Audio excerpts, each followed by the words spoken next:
Halo Wak, saya Nadia Omara. Jangan lupa kalian subscribe channel ini ya. Channel Karam Kali Aja Seram. Jangan lupa juga kalian like, komen dan share. Terima kasih ya Wak.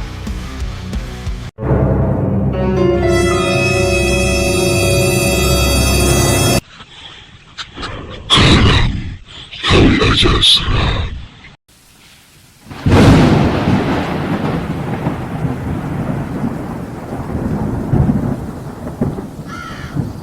Selamat datang di Karam, Kali Aja Seram, di mana kegelapan dan misteri bersatu dalam kisah-kisah menegangkan yang akan membuat bulu kuduk Anda berdiri.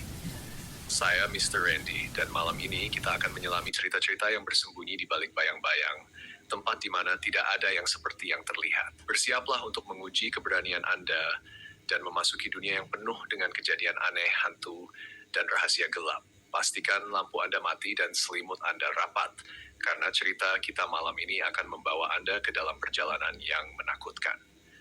Jangan lupa untuk subscribe, like, dan komen. Mari kita mulai.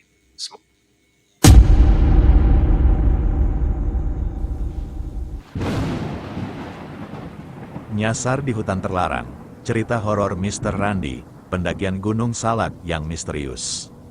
Assalamualaikum warahmatullahi wabarakatuh, kembali lagi bersama gue, Mr. Randy. Di segmen kali ini yang lagi dan lagi, gue enggak akan bawa cerita biasa, tapi kali ini gue ada punya pengalaman horor dari dunia pendakian. Nah, sebelum kita mulai, gue ucapin terima kasih buat teman-teman semua yang udah dengerin sampai habis. Hari ini, gue bakal cerita tentang pengalaman di Gunung Salak. Siapa sih yang nggak kenal Gunung Salak, terutama para pendaki di Jawa Barat? Jadi, ceritanya waktu itu awal Januari tahun 2023. Ya, tepatnya tanggal 8 Januari tahun 2023. Gue dan beberapa teman mendaki Gunung Salak. Awalnya sih, biasa aja, tapi lama-lama, suasana mulai berubah jadi aneh. Oke, jadi ceritanya ini lu mendaki, tapi sempat nyasar. Jadi awalnya kita ngikutin jalur yang benar, tapi tiba-tiba aja kita keluar jalur. Rasanya kayak ada yang narik kita keluar dari jalur pendakian yang biasa. Wah, berarti udah mulai aneh tuh ya, mistis banget nih, logikanya ada, tapi rasanya enggak masuk akal. Betul, kalau diingat-ingat, emang ada beberapa hal yang secara logika bisa dijelasin, tapi di sisi lain, ada juga yang enggak bisa, aneh banget, deh. Jangan sampai ada rasa kapok, karena bisa jadi malah ngebatasi diri kita. Oke, teman-teman, langsung aja ya kita siapin kopi sama gorengan, karena cerita horor malam ini bakal dimulai. Jangan lupa subscribe, like, dan komen. Jadi, ceritanya dimulai pada hari Sabtu, tanggal 7 Januari tahun 2023. Waktu itu, gue lagi kerja seperti biasa, tapi dari pagi, ada yang aneh, tiba-tiba gue merasa kayak ada yang manggil. Kayak ada yang bikin gue bengong terus-terusan, pikiran gue kebawa ke Gunung Salak, padahal baru aja 2 minggu sebelumnya gue naik ke sana. Tapi rasa kangen dan penasaran itu kuat banget, gue nggak bisa jelasin kenapa. Sampai akhirnya, gue pulang kerja, langsung izin ke orang tua buat naik gunung lagi. Awalnya mereka heran, kenapa Salak lagi, baru aja 2 minggu yang lalu ke sana. Tapi, gue nggak bisa tahan, akhirnya gue berangkat juga. Pas udah sampai di base camp Aji Saka sekitar jam 10 malam, suasana mulai kerasa aneh. Base camp sepi banget, nggak ada pendaki lain, cuma gue sendiri. Setelah ngobrol sama si Abah yang jaga base camp, gue akhirnya mutusin buat tidur dulu. Tapi, tengah malam sekitar jam 2 pagi, ada yang ngetok-ngetok pintu kamar. Gue buka pintu, dan ternyata ada pendaki lain yang baru datang. Tapi anehnya, pas mereka datang, mereka langsung cium tangan gue kayak gue yang punya base camp. Padahal jelas-jelas gue juga tamu di situ. Pagi tiba, kita akhirnya mulai pendakian. Awalnya semua berjalan lancar, tapi setelah beberapa jam, kita nyasar, jalur yang kita lewatin seolah berubah. Nggak ada tanda-tanda jalur pendakian yang biasa, dan suasana makin mencekam. Gue sama temen-temen mulai ngerasa ada yang nggak beres. Tapi, kita tetap jalan, sambil ngerasa kayak diawasi. Kadang, ada suara-suara aneh di sekitar kita, kayak ada yang jalan bareng. Tapi nggak ada siapa-siapa. Setelah berjam-jam berusaha cari jalan keluar, kita akhirnya berhasil kembali ke jalur yang benar. Tapi, perasaan nggak enak itu nggak hilang sampai kita turun ke base camp. Jadi, begitu ceritanya, pendakian yang awalnya biasa aja, berakhir dengan suasana yang penuh misteri dan pengalaman aneh yang nggak bisa dijelaskan. Setelah pulang kerja, saya tidur sekitar setengah subuh. Bangun-bangun, 4 orang yang tadi di luar kamar masih tidur. Di luar teras ada 3 orang lagi yang baru datang. Kebetulan di base camp ada warung, jadi saya dekati mereka sambil SKSD. Ngobrol biasa, saya tanya, besok berangkat jam berapa? Bang, mereka jawab, jam 5 subuh. Saya yang kebetulan belum pernah ke Gunung Salak, bilang, boleh nggak kalau saya ikut? Saya sekalian mau ngonten. Mereka setuju, meski salah satu dari mereka nyeletuk, kalau nanti kita duluan nggak apa-apa. Ya, saya mikir mungkin mereka takut saya ngontennya bakal bikin lambat. Tapi saya jawab, tenang aja, saya bisa imbangin. Singkat cerita, jam 5 subuh kami siap-siap, 4 orang yang tidur tadi masih belum bangun. Sementara 3 orang ini ternyata begadang. Kami pamit sama Abah dan Umi, terus jalan ke pintu rimba. Salah satu dari mereka bilang kalau kita bakal lewat jalur yang berbeda. Soalnya jalur kampung yang biasanya dilewati rusak. Jadinya harus lewat jalan raya dulu. 2 dari mereka udah pernah ke Salak, jadi saya tinggal ikutin. Jalannya nanjak banget, terjal, penuh batu. Motor kami sampai gosong kena medan yang berat. Baru mulai nanjak aja udah ngos-ngosan. Akhirnya sampai di atas, kami istirahat sebentar. Di jalur itu kami ketemu anjing putih. Kata mereka namanya si Imoli. Saya yang nggak biasa sama anjing agak takut. Tapi teman-teman bilang nggak usah khawatir. Anjing itu cuma ngikutin sampai petilasan. Ya udah, saya biarin. Kami sampai petilasan, ada kuburannya. Saya sempat mikir, anjir, ini beneran random banget. Tapi lanjut aja. Anjing itu masih ngikutin sampai pos ABRI. Di situ kami berhenti sebentar. Si Imoli lagi-lagi selalu ada di depan atau belakang saya, kayak ngasih sinyal. Lalu kami lanjut sampai ke pos di mana biasanya pendaki mendirikan tenda. Pas di situ, anjingnya tiba-tiba gonggong ke arah pohon, kayak ngusir sesuatu. Kami cuma saling tatap-tatapan tanpa banyak bicara. Paham apa yang terjadi. Pendakian Salak via Ajisaka ini benar-benar menguji fisik. Jalannya terjal, webbing yang ada juga nggak ngotak. Saya sempat mikir, salah nih, gua ikut bareng orang-orang kuat semua. Mereka biasa aja, nggak ngos-ngosan sama sekali. Sementara saya sibuk ngikutin ritme mereka. Akhirnya kami sampai di puncak 7 Fajar Kencana sekitar jam setengah 10 pagi, cuaca cerah. Tapi tiba-tiba kabut mulai datang. Salah satu teman bilang, kayaknya nggak bakal hujan. Deh, karena Umi bilang beberapa hari ini Salak nggak hujan. Tiba-tiba ada pohon bergoyang. Saya udah siap-siap jaga-jaga. Tapi ternyata cuma satu pendaki yang datang tektok. Kami ngobrol sebentar, lalu lanjut turun. Ketemu turunan, akhirnya bisa santai setelah tadi nanjak terus. Jalannya mulai landai, kaki mulai terasa lempeng lagi. Ceritanya bisa disusun ulang begini. Nih, enggak jauh dari situ, ada petunjuk plang, kalau ke kiri ke Salak 1, ke kanan ke Salak 2. Untung kita ngobrol dulu nih guys, sambil dokumentasi. Pas di situ, teman gue bilang, Bang, jangan coba-coba, tapi gue jawab, ini cuma buat konten doang. Nah, dari situ selesai, mulai deh tuh tanjakan, enggak masuk akal tanjakannya.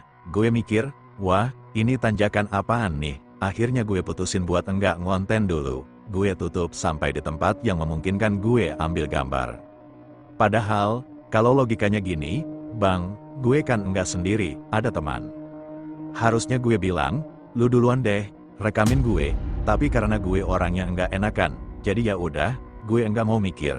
Di base camp, otak gue kepikir, wah, bener nih, gue nyusahin mereka gara-gara konten.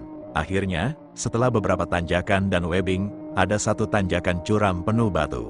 Teman-teman gue udah naik ke atas. Gue terakhir. Anjing putih di belakang gue gonggong terus. Kayak anjing itu ngejagain gue, sampai di atas dia nungguin. Gue mulai ngonten ala-ala, sambil pegang webbing. Enggak lama, gue jatuh. Tulang kering gue kena. Gue teriak minta tolong. Tiba-tiba anjing itu gigit webbing dan lempar ke arah gue. Webbingnya penuh liur. Bingung juga gue, mau pegang enggak ya? Tapi gue sempat kontenin dulu. Sambil mikir, udahlah, yang penting dapat konten. Teman gue dengar teriakan gue dan turun. Gue bilang, jatuh, Bang, kaki gue luka. Kita lanjut naik sampai puncak sekitar jam 11.30 siang. Puji syukur, enggak hujan. Tapi kabut-kabut gitu. Setelah sekitar 15 menit, hujan rintik mulai turun. Pas banget sebelum sampai puncak, ada banner partai di lahan kosong. Kita bikin shelter dadakan hampir setengah jam di situ, nunggu hujan reda. Waktu turun, tulang kering gue mulai kram dan sakit banget. Tapi gue enggak ngomong, enggak mau nyusahin. Akhirnya teman-teman gue turun duluan. Gue jalan pelan-pelan, sampai ketemu pendaki lain, ngobrol sebentar. Setelah beberapa waktu jalan, tiba-tiba gue nyadar, anjir, gue nyasar kali ya, jalurnya kayak enggak bener. Tapi ada sampah plastik merah, jadi gue pikir ini jalur orang. Gue teriak manggil teman, tapi enggak ada jawaban. Gue coba balik ke jalur yang bener, nemu tali rafia abu-abu, tapi kok beda dari tali kuning sebelumnya. Gue jalan terus, tiba-tiba jatuh lagi. Pas gue sadar, gue udah di tepi jurang. Gue pikir, wah, mati nih gue. Gue sempat 2 kalimat syahadat, siap-siap kalau emang udah waktunya. Tapi ternyata gue enggak mati. Gue terus jalan lagi, ketemu jalur yang sama beberapa kali. Gue sampai mikir, anjir, gue disasarin nih. Pas di ujung kayu, gue patahin sebagai tanda. Setelah beberapa kali kepleset, gue kayak main perosotan di tanah yang licin. Gue peluk tas dan meluncur, kena duri-duri sepanjang jalan. Di tengah hujan lebat, kaki gue makin sakit, tapi entah kenapa gue enggak merasa dingin. Saking lelahnya, gue hanya bisa ngelihat sekitar, sambil berusaha bertahan. Cerita ini tentang pendakian yang penuh tantangan, hujan deras, rasa sakit, dan kebingungan karena nyasar. Ada momen lucu sekaligus menyeramkan, terutama dengan keberadaan anjing yang setia dan anehnya jalur yang terus berulang. Berikut adalah versi yang lebih terstruktur dari kisah yang kamu tulis. Setelah lama berjalan, akhirnya gue ketemu sesuatu yang aneh, kayak pohon eceng gondok. Tapi bedanya, ini tumbuh di tanah, bukan di air. Suasana makin gelap, dan gue mulai panik. Di kanan kiri jalan, gue merasa seperti ada ninja yang lewat cepat.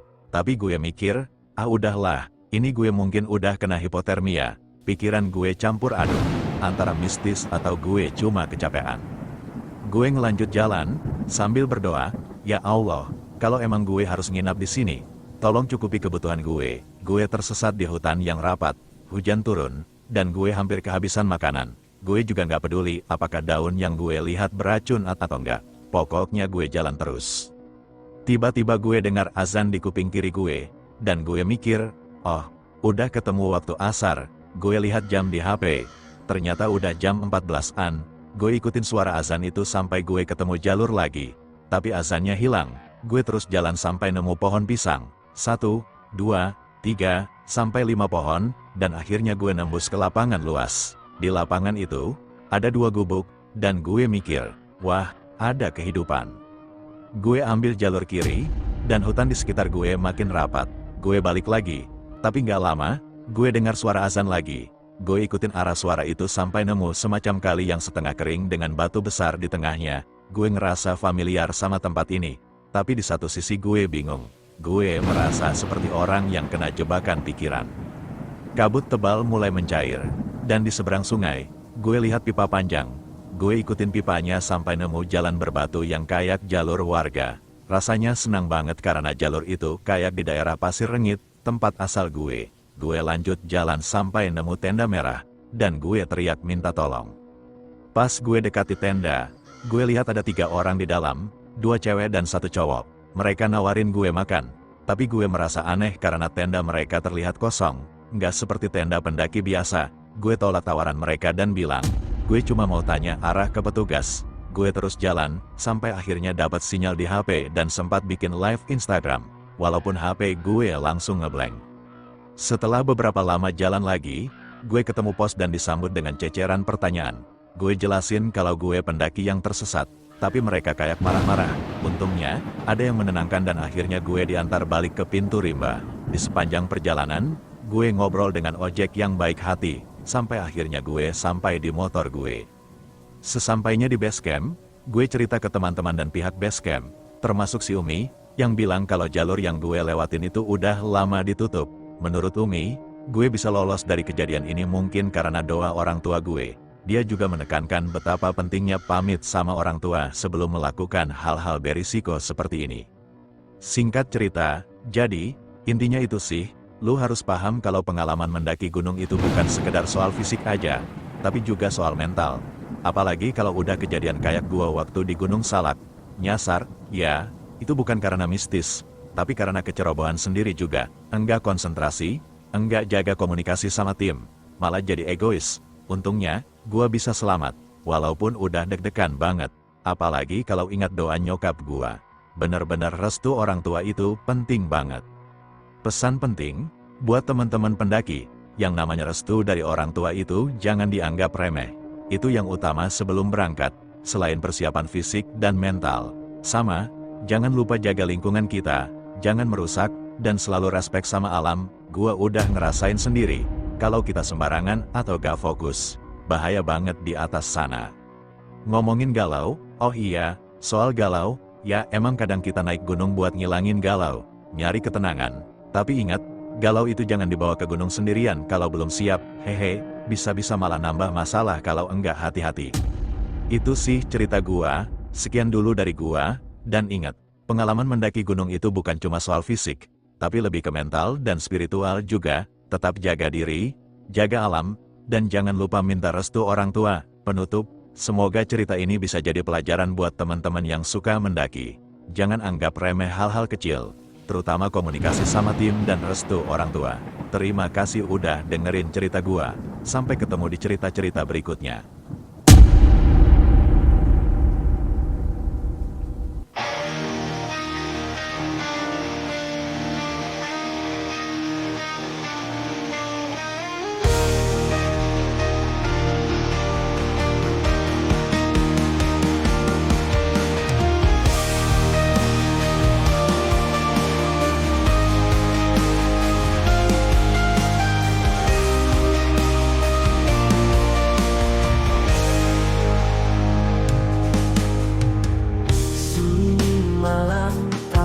Suara angin dingin menyapa dari balik jendela kusam.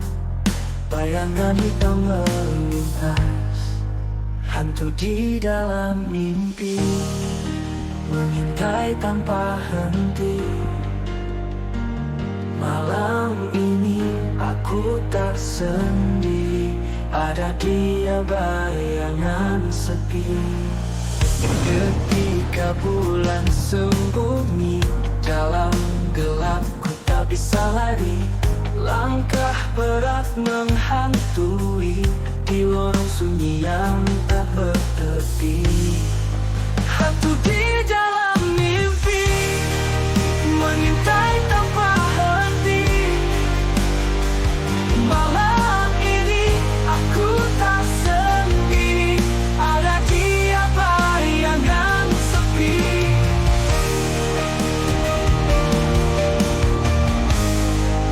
Ketika bulan sembunyi dalam gelap, ku tak bisa lari. Langkah berat menghantui di lorong sunyi yang tak bertepi. Hantu di dalam mimpi, mengintai tanpa henti. Malam ini aku tak sendiri, ada dia bayangan sepi.